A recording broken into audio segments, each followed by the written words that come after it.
Muy buenos días. Para la Universidad Nacional es un gusto contar con su participación en esta transmisión especial de la conferencia de prensa del programa Análisis de Coyuntura de la Sociedad Costarricense de la Escuela de Sociología con el informe del primer cuatrimestre 2025 de Análisis de Coyuntura de la Sociedad Costarricense.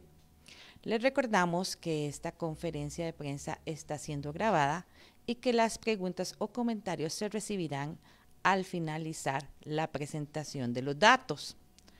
Nos acompañan en la mesa principal el máster Carlos Carranza Villalobos, coordinador del programa Análisis de Coyuntura de la Sociedad Costarricense de la Universidad Nacional, y el asistente del programa Fernando Méndez Castellano. Las palabras de bienvenida están a cargo de don Carlos Carranza Villalobos. Muy buenos días. Tenemos que indicar que este es un programa que tiene no un año ni dos. El programa tiene casi 21 años de operar en diferentes formas en la Universidad Nacional y corresponde a un esfuerzo que hace la Escuela de Sociología con las autoridades, especialmente las de investigación, durante este largo periodo. Y lo que estamos es informes que hacemos cada cuatrimestre o cada trimestre, dependiendo de la situación en que se encuentre el país. Por lo tanto, este programa no tiene ninguna etiqueta de posición, sino que trata de presentar un análisis objetivo. Este primer informe es el primer cuatrimestre del 2025 entre violencia y enfrentamiento político. Y subrayo, violencia en el sentido de los problemas estructurales que vive Costa Rica en este momento, que se expresa en el número de homicidios, femicidios y situaciones graves, y el enfrentamiento político que ha sido la tónica dominante durante este primer semestre, que se ve con enfrentamiento entre el Ejecutivo con otros poderes de la República que luego ampliaremos. En los temas que vamos a tocar son el estilo presidencial, el mensaje del presidente, la Asamblea Legislativa, la política de seguridad pública, la política de relaciones exteriores, la política ambiental, la política social y la parte de infraestructura, educación y comercio exterior. Fernando Méndez tendrá a su cargo esta primera parte. Bueno, muy buenos días a todas y todos aquellos que nos acompañan el día de hoy. Agradezco el espacio también para compartir los resultados del informe y de las investigaciones que se han llevado a cabo a lo largo del primer cuatrimestre de 2025 e incluso un poco más. Se constató durante este proceso investigativo que hay una agudización del discurso duro, del discurso confrontativo del Poder Ejecutivo, de su gabinete, pero especialmente también del presidente, hacia otros poderes de la República, con el crecimiento también de intentos de intervención en el quehacer de estos poderes y un uso, igualmente como se ha venido produciendo en otros periodos, un uso sistemático de la violencia simbólica, es decir, este lenguaje tan frecuente en las conferencias de prensa, ¿verdad?, por ejemplo, del presidente, que induce al conflicto, que induce a la polarización social en torno a otras instituciones.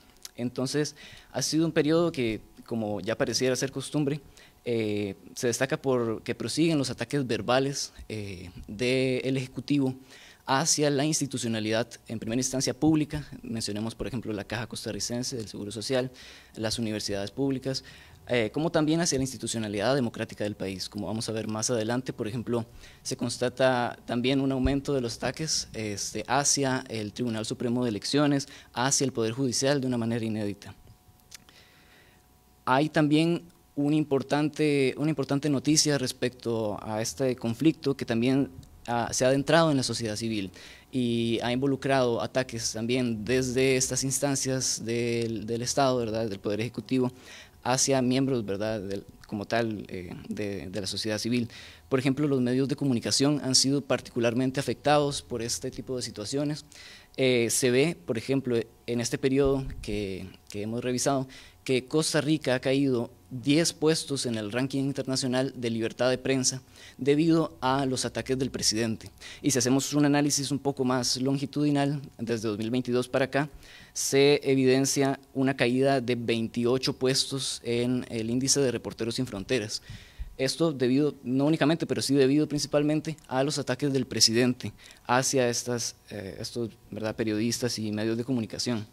Eso también lo corrobora el índice de Chapultepec, que muestra también esta caída de Costa Rica en estos años. Por otra parte, en cuanto al diálogo democrático, que es importante, sobre todo ahora que vivimos en una época de asambleas fraccionadas, es importante mencionar que no hay ministro o ministra de la presidencia hasta ahora, no ha sido nombrada la persona en ese cargo, por lo tanto se dificulta el diálogo entre la instancia del Poder Ejecutivo y las fracciones legislativas. Esto impide nuevamente el diálogo, confirma nuevamente también el enfoque hermético y confrontativo de la actual administración en su estilo político. Y vemos también, ya para pasar de lámina, una intensificación del conflicto con el Poder Judicial, que desde septiembre del año pasado, tras el arresto de Marta Esquivel, viene intensificándose también de manera significativa. Entonces vemos que incluso, por ejemplo, el programa Estado-Nación nos explica que esta es una situación anómala en la historia del país y se ha agudizado también, por ejemplo, con la marcha hacia la Fiscalía, en la que el presidente, en la que exministros de su gabinete y otros funcionarios afines participaron, tanto como organizadores o simplemente dieron discursos. Y bueno, en cuanto al Tribunal Supremo de Elecciones, creo que ese es un punto importante mencionar, sobre todo debido a que nos encontramos en un año preelectoral. Hay tensiones inusitadas, entre este órgano legislativo, este pilar de la democracia costarricense y el oficialismo, siendo que hay acusaciones por parte, por ejemplo, del presidente hacia este órgano acerca de su parcialidad, cuestiona el quehacer de esta institución, y todo esto en el marco de acusaciones por parte de este tribunal hacia el presidente de beligerancia política. Además, quisiera constatar, o hacer constatar más bien, un cambio pequeño que ha habido, bueno, pequeño tal vez no, pero importante que ha habido en la dinámica de ataques desde esta instancia, desde el Poder Ejecutivo hacia otros poderes, particularmente hacia la Asamblea Legislativa, donde es muy importante el diálogo que nos está dando. Para usar los conceptos tal vez del Estado-Nación, se ha pasado de un uso del megáfono, es decir, de un uso del ataque verbal, de la confrontación en las conferencias de prensa, se ha pasado de eso a el uso de también otras herramientas y mecanismos constitucionales de confrontación, como son, por ejemplo, el veto y el veto total, y veto parcial, que han venido aumentando de manera muy significativa este año.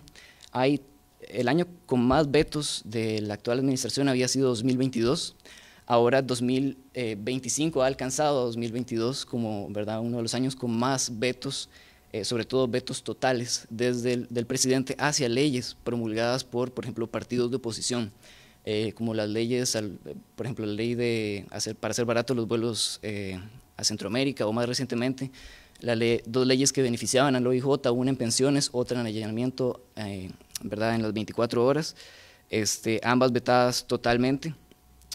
Y también se hace uso frecuente de la amenaza de veto para las leyes promulgadas desde el Congreso. Entonces todo esto se da en continuidad del ambiente confrontativo que se ha venido dando desde inicios de la administración, solo que ahora pues en síntesis involucra mucho más al Tribunal Supremo de Elecciones en un año preelectoral y se caracteriza por una agudización o una transformación de los conflictos hacia el Poder Judicial y hacia la Asamblea Legislativa. Listo.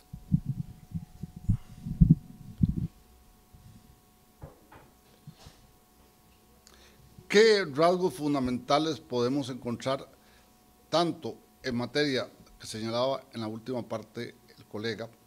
Primero es el tema de veto. El veto hay que ligarlo a otro concepto, al concepto del mensaje presidencial, a la conflictividad per se. En la vida política democrática puede haber discusión, debe haber debate, pero también deben haber acuerdos. Ningún modelo político, y lo dicen los grandes especialistas occidentales, puede trabajar si no tiene esas condiciones fundamentales para hacerlo. ¿Qué rasgos son fundamentales? Primero, es un discurso agresivo que usa términos que casi nunca habíamos escuchado a un presidente durante los últimos, y lo digo por años de vida, 60 años. Es decir, hubo momentos que vimos en la administración Pacheco un par de veces que el presidente Pacheco dijo, pero inmediatamente el presidente Pacheco tuvo la característica de pedir 2 veces disculpas públicamente.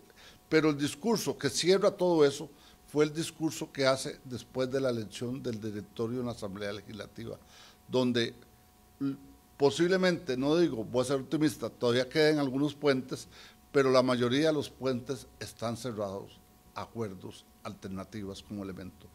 Y eso nos lleva al segundo elemento. Eso hace que sin posibilidades de acuerdos, cosas que deberían ser importantes son vetadas. Pongo un ejemplo, el tema que señaló Fernando con acierto de allanamientos en un país con aumento de violencia no puede ser posible que se vete, porque evidentemente hoy día no estamos en tiempos de normalidad, estamos en tiempos diferentes de excepcionalidad. ¿Qué se requiere? Un esfuerzo para atacar a grupos fuertes de narcotraficantes o similares. El elemento de que solo se tienen ciertas horas para llegar, eso en la noche hace todos los movimientos del caso. Hemos visto cómo cuando se hacen operativos en la mañana, muchas veces ya la gente se ha ido o se toma una parte. El allanamiento es un caso de eso. Tercero, un discurso dicotómico. ¿Qué quiero decir con esto? Quiero decir, yo tengo la verdad, gobierno, estos no dicen la verdad, oposición. Y enfrenta a todos los grupos en posiciones muy duras, muy difíciles, como hemos visto con legisladoras independientes, como hemos visto con gente de liberación del Frente Amplio y de la misma unidad, entre otros. Y esto se nota evidentemente en el balance de la elección.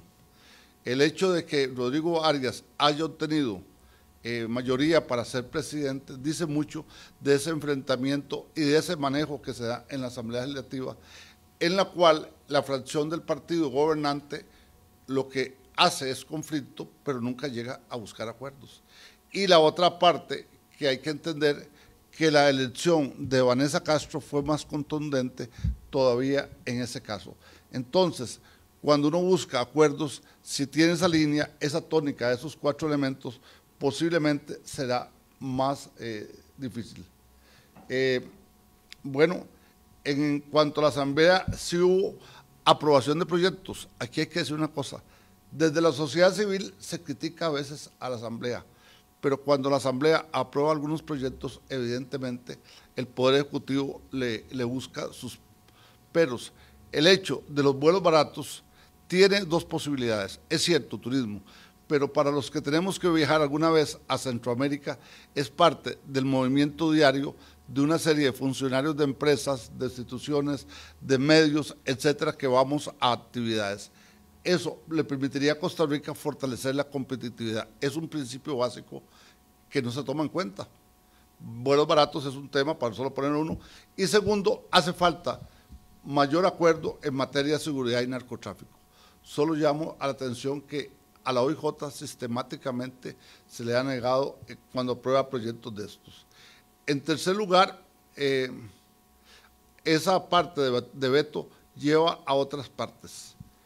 ¿Por qué no se busca señalar cuál es la característica del veto? Esperaríamos de un presidente tan preparado, un doctor en economía agrícola, que su enfoque fuera sustantivo. Está bien que tiene que hablarle al pueblo, pero también tiene que ser sustantivo para plantear sus tesis de fondo. Si hace falta, creo que mucha gente estaría dispuesto a cambiar elementos. El no tener esa relación de comunicación entre los poderes hace un corte en el sistema político y en el modelo democrático. No es una quiebra, pero sí es una especie de abertura difícil. Y pasamos al otro elemento. Vamos a tomarlo al revés. No voy a comenzar por la parte de seguridad pública, sino por la violencia estructural. Los informes de los últimos 4 años, no ahora, y no se refiere a un solo gobierno, es la tendencia de a que la violencia estructural es un elemento cada día más presente en la sociedad costarricense. Los índices, no, como nuestro análisis cualitativo no ponemos índices, pero los índices son muy claros, que la violencia se convierte en un tema de todos los días. Uno sabe que cuando escucha noticias por diferentes medios, por redes, por medios como la televisión o otras formas, uno sabe que todos los días tenemos una situación compleja o difícil. Y a veces no uno, sino 2, 3 casos como tal. Y esa violencia estructural lleva a que se da elementos también, no solo como los homicidios, sino el femicidio. Por ejemplo, que uno ve como una señora con una criatura es asesinada.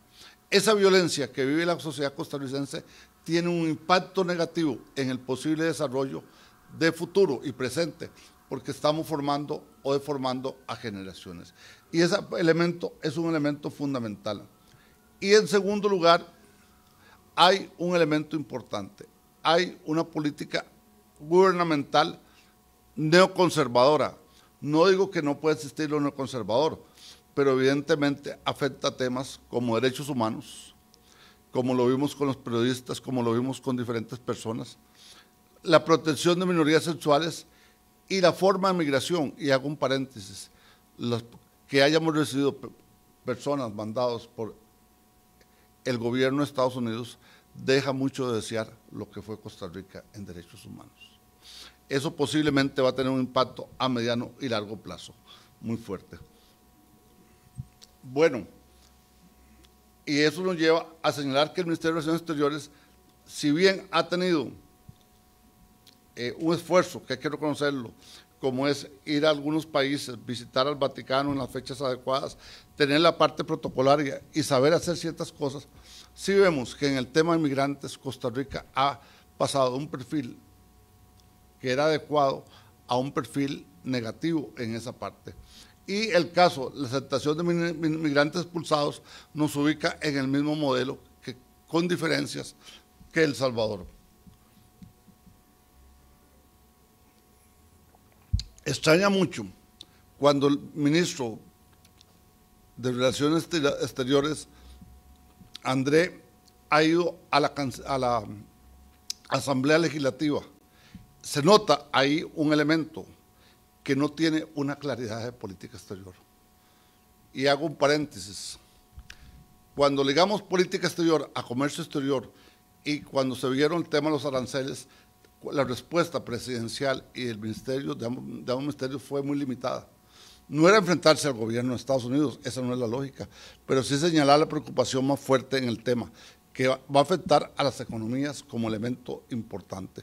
De hecho, no es la causa, pero ya tenemos desaceleración del Producto Interno Bruto.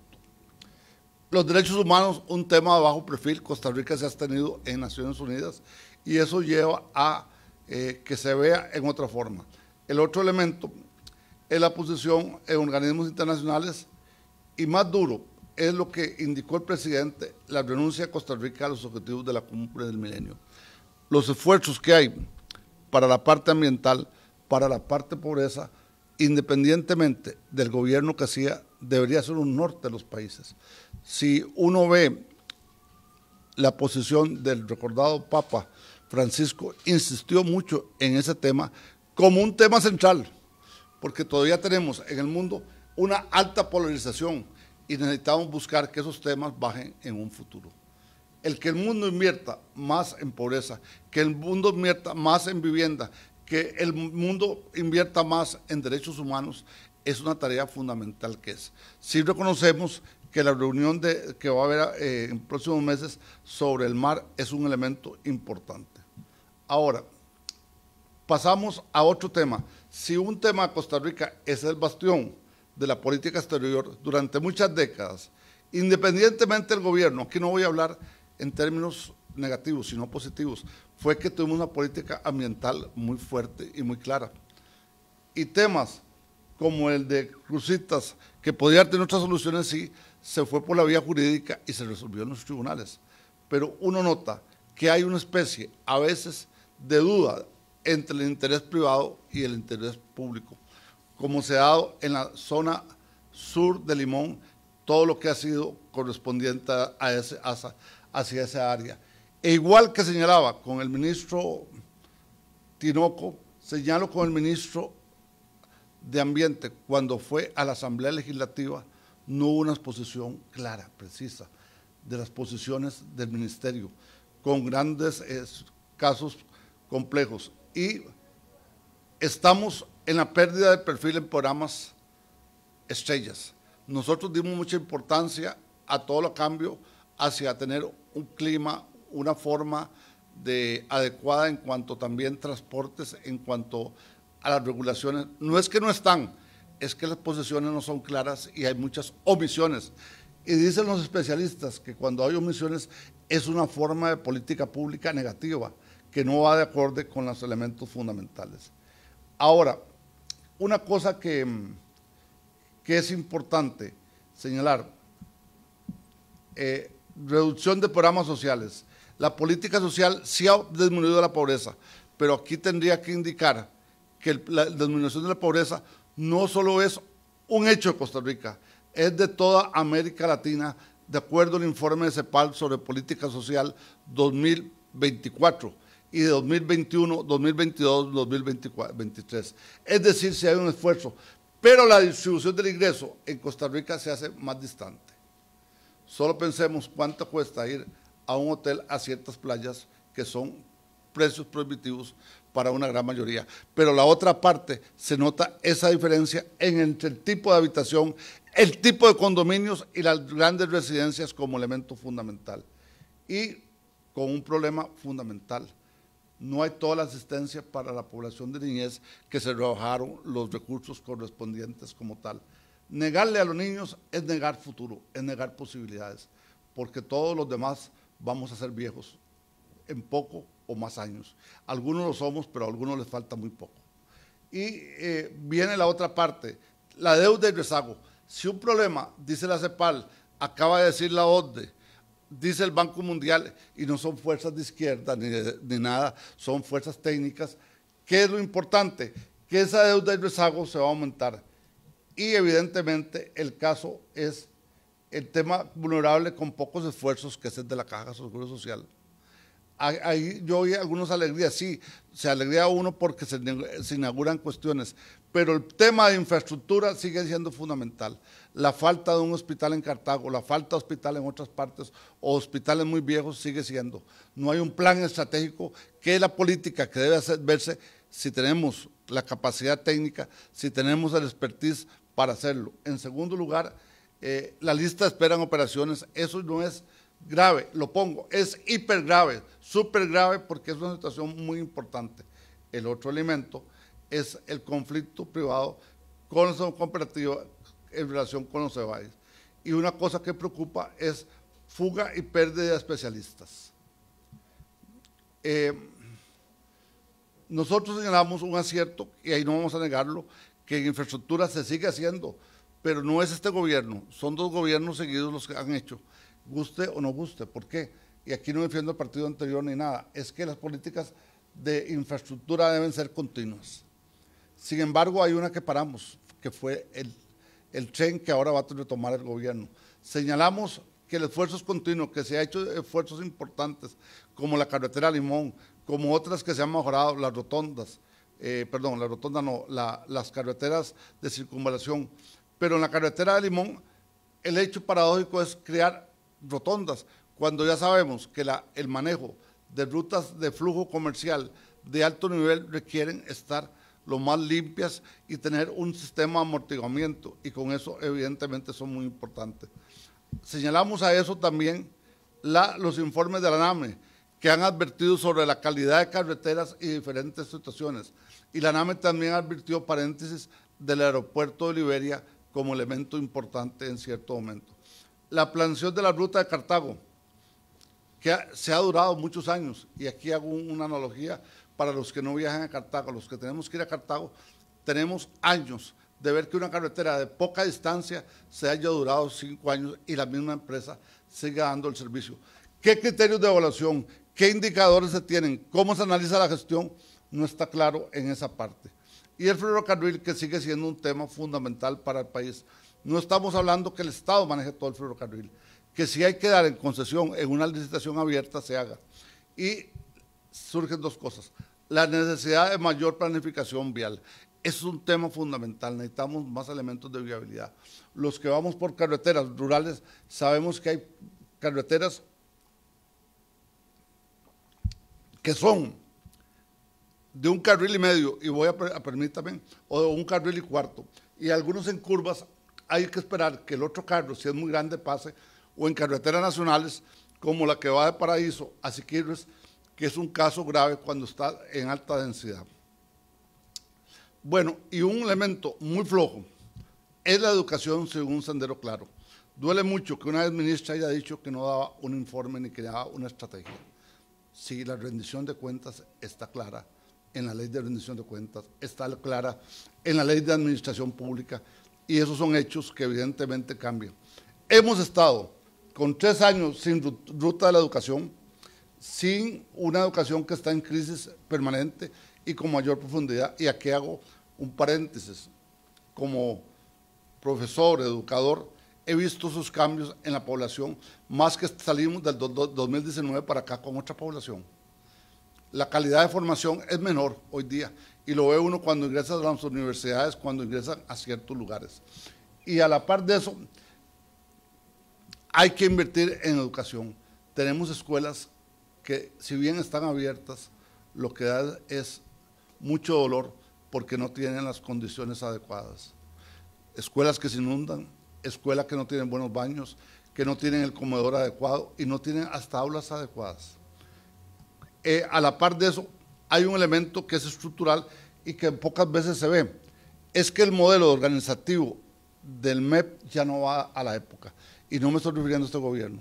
Tenemos casi 20 años de tener un modelo educativo, organizativo, con 90,000 funcionarios sin ninguna estructura, bien formada, bien planteada, con modelos muy rígidos, que en el debate de gestión pública queda muy claro eso.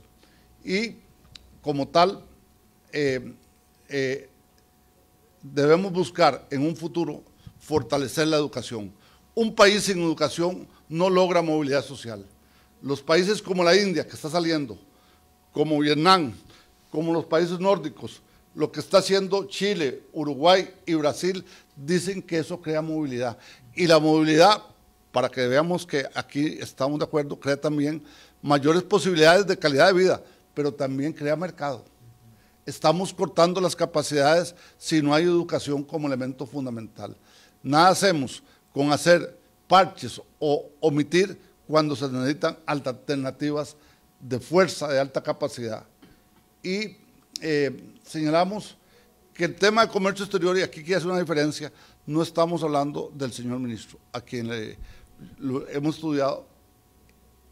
Tenemos que hacer más esfuerzos, porque tenemos que pensar en diversificar mercados.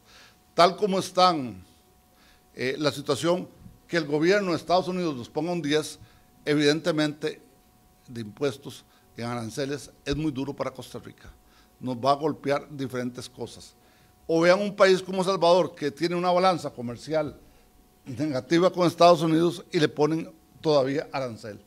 Y si ustedes ven a publicaciones como Bloomberg, que es de finanzas, no estoy hablando de ninguna población de izquierda ni de centro, sino de sector financiero, dice cómo ha alterado el precio de compras y ventas, pero la bolsa lo ha alterado. Este es un semáforo rojo que puede incidir en el conjunto del sistema económico y social de Costa Rica, que no se está tomando en cuenta. De hecho, los nuevos posibilidades de crecimiento son muy importantes. Y el otro elemento es que afecta acciones a largo plazo. por otra parte, pasemos a la política hacendaria. Ahí sí tendría que ser muy crítico. La reducción del déficit ha traído a parálisis en varias áreas: infraestructura, salud y educación. No es cierto que el dinero de educación se puede hacer para todo. No estoy hablando de la educación superior, estoy hablando de la educación con un 4.5 o un 4.8. Se requiere el 7% o el 8%. Y aquí hago una cosa. Hay aulas que no tienen la tecnología. Queremos ser un país con mayor capacidad de presencia en el mercado internacional. Y lo ha dicho la OCDE en el último informe, los puso desnudos. Pero no tenemos los equipos adecuados para educación. Porque podemos tener menos población, pero necesitamos más tecnología para que la cuarta revolución, la cuarta y la quinta revolución tengan en Costa Rica como elemento fundamental. Y en el gasto hay un debate que nos tiene, y eso le tocará al siguiente gobierno, en un doble filo. Y la contención del gasto y áreas con necesidad de recursos. Ahí hay dos propuestas muy duras del Fondo Monetario. Una, que yo vería que si es aumentar los años, eso afecta la calidad de vida. Y otra, que sí tiene posibilidades si se piensa. De hecho, hay que decirlo aquí para que vean que nosotros tenemos, la reforma que hizo el presidente Alvarado fue incompleta, tributaria. Hacía falta, se le puso mucho impuesto al consumo, no al ingreso, no a grupos de capital, no a grupos que pueden pagar adecuadamente. Y ahora que estamos en Heredia, lo que decía don Alfredo González Flores, que el rico pague como rico y el pobre como pobre. Y ese esfuerzo no se está haciendo en materia fiscal. Lo que se ha hecho es reducir, y tendremos, por así decirlo, una reducción por una parte, pero lo otro, la falta de recursos en los próximos años como un elemento estructural presente. Hasta aquí nuestra conferencia. Quedamos a las órdenes de los medios de comunicación y los que están presentes aquí. Muchísimas gracias por la exposición. Agradeceríamos a don Carlos Carranza Villalobos y a don Fernando Méndez Castellanos que nos hagan un resumen en 1 minuto de los temas que ustedes abordaron para uso de la prensa que nos acompaña por la transmisión en Facebook. Gracias.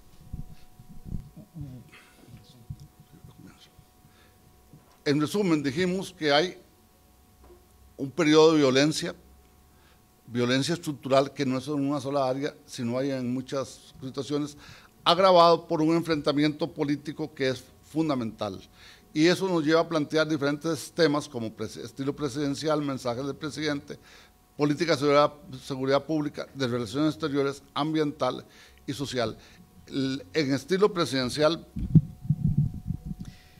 Bueno, en cuanto al estilo presidencial, se puede decir de manera breve y para resumir, prosigue el discurso confrontativo, hermético desde el Ejecutivo hacia otras instancias del Estado, prosiguen los intentos de intervenir en el quehacer de otros poderes, ya sea por medio de marchas, ya sea por medio de el ejercicio de violencia simbólica, así como también continúan los ataques hacia miembros de la sociedad civil, especialmente periodistas y medios de comunicación, con dos particularidades importantes. Primero, los ataques crecientes hacia instituciones democráticas del país, particularmente el Tribunal Supremo de Elecciones, y el incremento, tal vez inusitado y no visto en esta forma, del uso del veto total para denegar los proyectos de ley promovidos por partidos de oposición en la Asamblea Legislativa, es decir, una transformación de las tácticas de confrontación del Ejecutivo.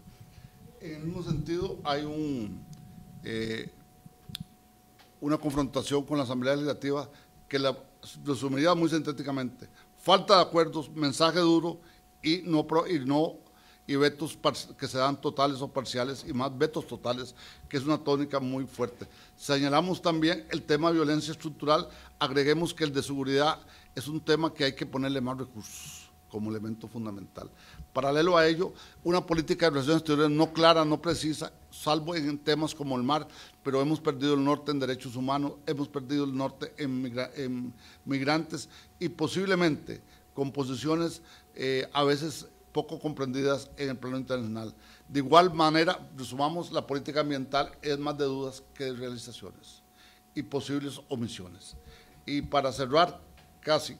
La política social ha disminuido la pobreza, no la desigualdad, y seguiríamos diciendo, hemos avanzado en infraestructura, pero con limitaciones, y en educación, para cerrar, es un sendero poco claro, poco adecuado en estos momentos como tal. Y agregar nada más, el comercio exterior requiere apoyar más esfuerzos y más posibilidades. Si pudiera finalmente permitirme una conclusión, creo que como programa Análisis de Coyuntura tenemos también la responsabilidad de marcar la situación nacional dentro de un contexto también exterior tenso, caracterizado, ¿verdad?, por un ambiente neoconservador, retrocesos en derechos humanos y por un creciente populismo en Centroamérica, un deterioro de las democracias en Centroamérica que surgieron de la posguerra de los años 90, con crecientes retos, ¿verdad?, para la institucionalidad y para la manutención de muchos derechos adquiridos y luchados históricamente en la región. Muchas gracias. Agradecemos al máster Carlos Carranza Villalobos y al Fernando Méndez Castellanos por su participación en esta conferencia de prensa. No tenemos consultas en sala ni en la transmisión en Facebook, por lo que procederemos a cerrar la conferencia. Puede buscar más información sobre esta actividad y otras de la Universidad Nacional en www.unacomunica.una.ac.cr y también en las redes sociales bajo el nombre de Una Comunica. Muchas gracias por acompañarnos y les esperamos en una próxima transmisión. Hasta pronto.